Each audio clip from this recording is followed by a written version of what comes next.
오늘의 사연 시작합니다. 안녕하세요. 이걸 누구한테 말해야 하나 심각하게 고민하다 결국 익명의 힘을 빌려 여기까지 찾아오게 된 제 인생이 정말 역대급으로 버라이어티하네요. 이 이야기를 과연 누가 믿어줄까요? 당사자인 저 스스로도 내가 꿈을 꾼 건 아닐까 싶은데 말이죠. 저는 올해 9월 달에 결혼 날짜까지 잡았다가 웬 미친 집안에 놀래 파혼한 여자예요. 지금이 6월이니 석 달만 지났다면 그 정신 나간 집에 며느리로 들어가서 어떤 꼴을 봤을지 상상만 해도 소름이 돋고 자다가도 벌떡벌떡 일어날 정도로 끔찍합니다. 제 직업은 케이터링 사업가예요. 생소한 분들을 위해 좀 더 쉽게 설명하자면 출장 뷔페 같은 개념이랄까. 주로 돌잔치나 가족 행사 때 음식을 준비해 배달 및 세팅까지 해주는 일을 하는데 생각보다 제 밥벌이는 됩니다. 어릴 때부터 요리하는 걸 좋아했던 저는 대학교 졸업하고 일반 직장 생활 조금 하다 도저히 이 길은 제 길이 아니다 싶어 친구와 동업으로 조그맣게 시작했는데 지금은 규모가 제법 커져서 웬만한 대기업 다니는 친구들보다 훨씬 많이 벌고 있어요. 제 신랑이 될 뻔한 그 정신 나간 놈은 호텔 경영학과를 나와 전공 살려 일을 하고 있었는데 아직까지 비정규직이라 불안불안합니다. 그래도 사람 좋은 것과 다정한 모습에 끌려 결혼까지 결심하게 되었어요. 덩치는 산만한데 얼마나 감수성이 풍부한지 웬만한 여자들보다 더 섬세할 때가 많아요. 근데 웃긴 건 군대는 또 해병대를 나왔다고 하더라고요. 이제 더 생각하기도 싫으니 그 인간에 대해서는 여기까지만 쓸게요. 아무튼 2년 연애하는 동안 예비시댁 식구들은 딱 2번 만나봤습니다. 그것도 명절 끝에 잠깐 찾아가 선물 드리고 인사한 게 전부였죠. 시아버지, 시어머니 두 분은 뭔가 점잖은 교장 선생님 느낌이었어요.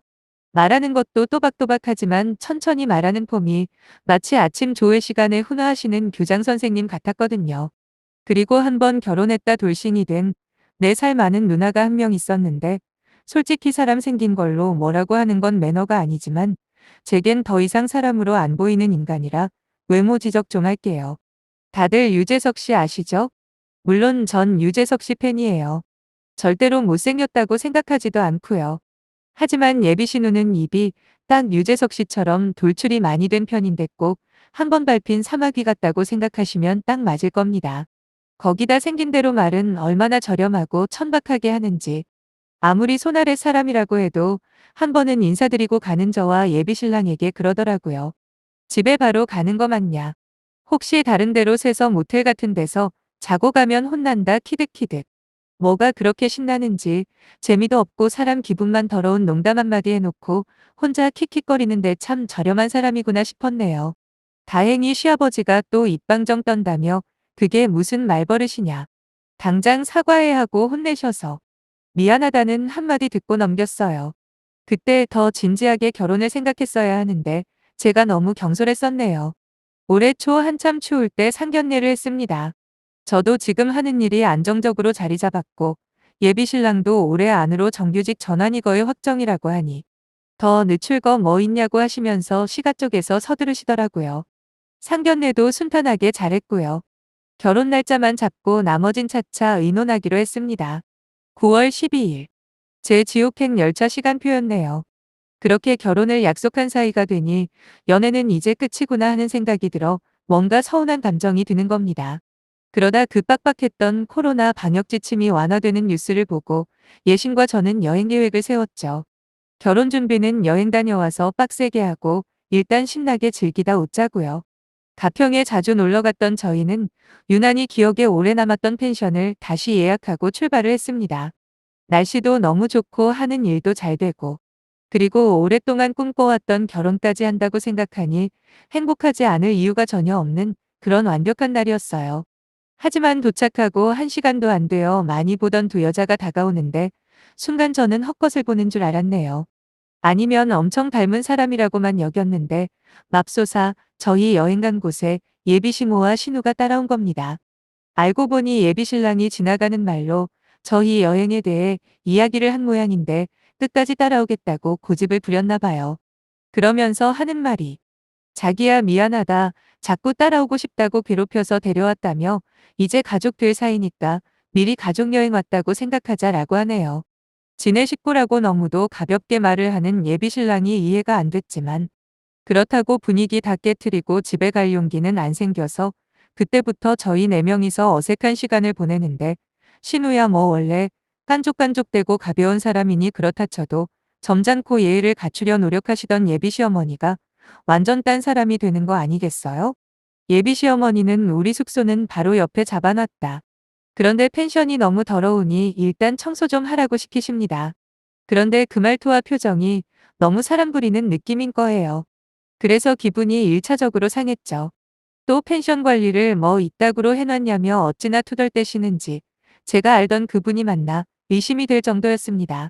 저요, 쉬려고 여행 갔다가 졸지에 노예처럼 일만 했어요. 뭐 사와라. 여기 좀 닦아라. 여기 좀 치워라. 엉덩이 붙일 시간도 없이 뭘 그렇게 시켜대는지 속으로 부글부글 끓는 저와는 다르게 예비 신랑은 하하호호 지네 누나랑 엄마랑 한가하게 쉬고 있더라고요. 그때 바로 엎었어야 하는데 일단 여행 끝나고 돌아가서 제대로 한판 뜨자 마음먹고 있었어요. 그런데 자꾸 예비 신랑이 지네 가족 있는데 몰래 몰래 제 몸을 만지거나 치근덕대는 겁니다. 기분이 좋아도 가족들 앞에서 그러는 거 싫었을 텐데 가뜩이나 열불나 죽겠는데 머리가 어떻게 됐는지 희죽거리며 자꾸 붓길래 그만하라고 경고를 했습니다. 그래도 멈추지 않더군요. 그러면서 오늘 밤 잘 생각하지 말라며 음흉하게 웃는데 진짜 그 입을 확 귀까지 찢어버리고 싶었습니다. 저는 화가 나서 여행 가방에 있던 피임기구를 꺼내서 가위로 다 오려서 버렸습니다. 뭐 하는 짓이야 라는 예비 신랑에게 뭐 하는 짓이냐고? 너야말로 뭐 하는 짓인데 아직 결혼도 안 했는데 우리 둘만 여행 온 곳에 어머니랑 신우 데리고 오는 게 말이 되니? 네가 한 짓은 말이 되고 내가 콘돔 버린 건 말이 안 돼? 무슨 그런 법이 다 있어? 일단 돌아가서 보자. 그리고 지금부터 내 몸에 한 번만 손 떼면 그 손도 가위로 다 잘라버릴 테니까 알아서 해. 알지? 나 한다면 하는 거. 정 못 믿겠으면 테스트 해보던가. 라고 으름장을 놓았죠. 제가 그렇게까지 화를 내는 건 거의 못 봤던 예비 신랑은 그제서야 깨갱하고 제 눈치를 보긴 하더군요.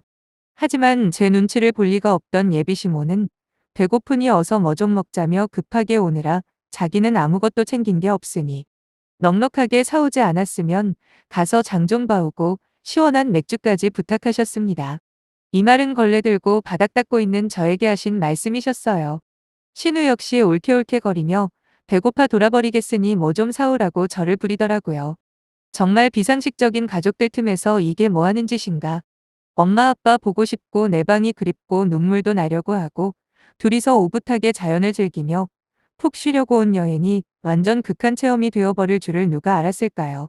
어쨌든 저희가 사가지고 간 고기며 햄, 새우 등등 있는 거 없는 거 다 꺼내서 굽는데 하나 먹어보라는 말도 안 하고 낼름낼름 잘도 처먹더라고요. 보다 못한 제가 진짜 배가 많이 고프셨나 봐요. 라고 했더니 신우가 하는 말이 나 원래 오늘 약속 있었는데 진국이가 놀러 오라고 하도 난리를 쳐서 급하게 오느라 엄마랑 밥도 못 먹었다. 이게 오늘 첫 끼다. 그러니까 빨리빨리 소시지 좀 구워라 하더군요. 그랬습니다. 시모랑 신우가 고집 부려 온 게 아니고 이 미친놈이 불러들인 거였어요. 순간 열이 확 올라서 째려봤더니 그걸 또 언제 봤는지 시모가 어머어머 제 눈알 좀 봐라. 아주 신랑 잡아먹겠다며. 왜 우리가 온 게 그렇게 싫으냐? 지금이라도 갈까? 눈치 보여서 다 체하겠네라고 하면서 저를 타박하더라고요. 제 편은 한 명도 없었어요. 제 이 억울하고 황망한 심정을 알아줄 사람이 아무도 없었던 거죠. 더 충격적인 건 맥주를 마시던 신우와 시모의 대화였습니다. 밤도 되고 한시라도 빨리 노예 생활에서 벗어나고 싶은 마음에 이제 자야겠다고 했더니 시모가 그래 어여 들어가라. 어차피 졸려서 그런 건 아니겠지만 대신 소리는 안 나게 하는 거 알지? 처음엔 무슨 소린가 했어요. 그런데 뒤이어 신우가 하는 말을 듣고 이 집안 사람들이 제정신이 아니란 걸 알았습니다. 신우가 한다는 소리가 엄마는 요즘 세상에 그런 말 하면 꼰대 소리 듣는다. 차라리 이렇게 말해야 한다고 소리내도 괜찮으니 대신 혼수로 조카는 안 된다. 조심해라. 하고 깔깔깔 대더군요. 친구들하고도 이런 대화 해본 적 없습니다. 있다 해도 그건 친구들끼리잖아요. 어떻게 며느리 될 사람을 앞에 두고 저런 성희롱에 가까운 발언을 아무렇게나 하는 게 말이 된다고 생각하세요? 그리고 깔깔깔 웃는 두 모녀를 보고 있자니 마치 제가 동물원에 전시된 원숭이가 된 기분이 들어 인상 팍 구기고 인사도 없이 저희 방으로 들어와 버렸는데 그랬더니 뒤에서 더 크게 웃는 소리가 들리더군요. 이를 악물었습니다. 역겨워서 토할 것 같았거든요. 다음 날 아침에 예비 신랑한테 말해서 집에 데려다 달라고 하자 마음먹고 자려고 누웠어요. 그런데 30분 정도 있었을까. 예비 신랑이 제 옆에 바싹 달라붙어 뭔가를 보여주는 게 콘돔이었어요. 아까 다 버렸다고 생각했는데 이건 뭔가 싶어서 물어봤죠. 예비 신랑의 대답을 듣고 저는 경악을 해버렸습니다. 글쎄 그 콘돔이 신우 거래요. 그새 저와 있었던 일을 다 고해 바친 예비 신랑을 위해 자기가 가지고 있던 그걸 빌려준 거예요. 아니 애초에 그걸 평소에 왜 들고 다니는지도 이해가 안 갔지만 어디 그 물건이 남매끼리 막 빌려주고 그러는 게 맞나요? 저도 오빠가 있거든요. 그런데 저희 남매는 일절 그런 쪽으로는 서로 피하고 쑥스러워 말도 안 꺼내는데 이 집안 남매는 콘돔을 빌려주는 게 아무 일도 아닌가 봅니다. 그리고 저를 껴안는 예비 신랑 뺨을 올려붙이고 소리를 질렀어요. 내가 뭘 했어. 내 몸에 한 번만 더 손 떼면 가위로 손 잘라버린다고 했지? 이 미친놈이 어디서 뭘 들이밀어? 죽고 싶니? 라는 제 소리를 듣고 곧장 시모와 신우가 방으로 들어오더라고요. 그러면서 저한테 상스럽다느니 정신과 치료를 받아야겠다느니 헛소리를 하길래 어머니 아니 이봐요. 가족여행? 옆집 개가 웃겠어요. 막말로 당신들한테나 가족여행이지 나는 오늘 하루 종일 일했던 기억밖에 없는데요. 그리고 당신 아들이 당신 딸한테 뭘 빌려왔는지는 알아요? 콘돔을 빌려왔다고요. 진짜 빌려주는 딸년이나 그걸 빌려와서 발정난 개새끼 마냥 달려드는 아들놈이나 자식 교육 잘 시키셨습니다. 이렇게 대단한 집안에 차마 저 같은 게 들어갈 엄두가 안 나네요. 저는 그만할게요. 혹시나 해서 말하는데 다시 귀찮게 하면 오늘 당신 아들이 내가 싫다는데도 건든 거 제대로 일 크게 만들어 버릴 테니까 조용히 짜져 있는 게 좋을 겁니다. 살다 살다 이렇게 역겨운 집안은 처음이네. 라고 말하면서 그 세 명의 면상들에 침을 뱉어주고 싶었지만 차마 그러지는 못하고 핸드폰만 딱 챙겨 나와 콜택시 불러 집에 돌아갔네요. 가는 내내 손이 부르르 떨리고 참았던 눈물이 어찌나 쏟아지던지 아빠, 엄마, 오빠 모두 제 이야기를 듣고 광분을 하셨고 당장이라도 그 집구석에 쳐들어가려고 하셨지만 말렸습니다. 그냥 조금이라도 그 역겨운 인간들이랑은 엮이고 싶지 않았거든요. 할 수만 있으면 아예 몰랐던 사이로 돌아가고만 싶었죠. 복순이 뭐니 다 사치였습니다.